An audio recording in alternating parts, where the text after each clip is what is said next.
the titi armed robbers, the titi criminals, and police who, social welfare who, the ministers who, president who, and you just obi o Ghana have your matabia who sa situation way. Yet there is no effort. You making any effort to say you be releasing Krawe because they are not from Ghana.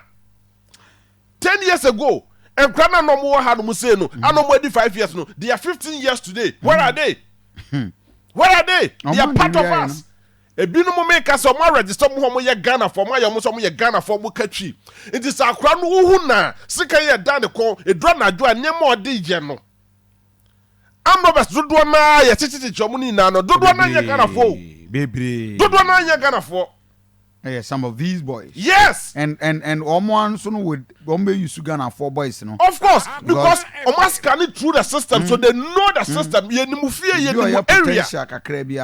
It is just imagine, says I'm Graway, when the bear 4 years, 5 years. In the next 10 years, and if I know him, I was that area. Mantina Eka says, where we secondary school. Where we JHS. Yes. Now, JB Utifie Uni BBA, you need to go to school. Yes. Sure. Oxford Institute of Business and Journalism. Papa. Mawa Kwenya sa with 6 months per. Yeah. You were free street and so. Video and photography.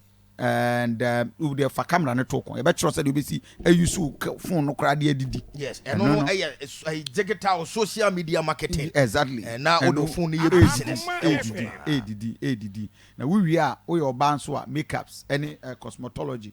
And also one who said you be see man for any my or mobile you any adi na when you kakra Oxford Institute of Business and Journalism quadra so shumasi rollers admission koso obolo the American say and random name which man for about office when you because akwenya word ma oba niam ahodo a ewo ne facilities very interesting. Wow.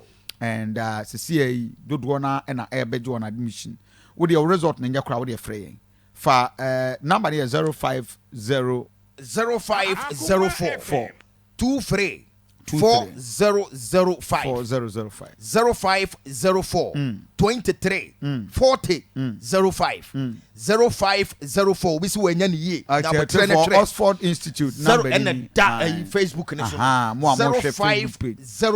0504 23 40 05 and I says 0244 724 087 0244